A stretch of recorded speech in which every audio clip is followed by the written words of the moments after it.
Hello বন্ধুরা, তো আজকে আমি এলো চালকুমড়া চিংড়ি দিয়ে। তো আজকে চালকুমড়ি মজা নিচ্ছি।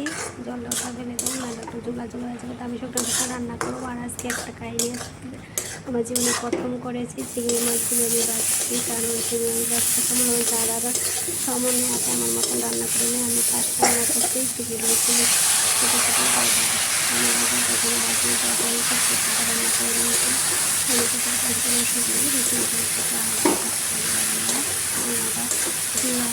সোমবার দিয়েছি, খাওয়া করে খুবই টেস্ট হয়েছে।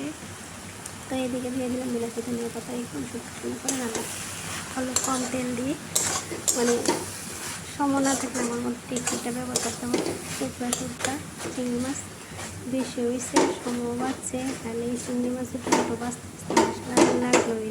তো অন্য কাজ কোন সময় বানালে পেশাগত কাজ তার মধ্যেই কাটাকুটি দেওয়া দিয়ে বাসন দিতে দিতে শেষ রান্নার পরে। আর তো আমার রান্নাটা কেমন হয়েছে তোমরা কমেন্ট করে জানো। এদিকে বাস করো বাবার বাড়ি থেকে ছিল বরফ বাস, তো বরফ বাসে একটু দেখতে লাগে, তাই সেটাতে লবণ টবণ দিয়ে মেখে রেখেছি, খেতে ভালোই লাগে।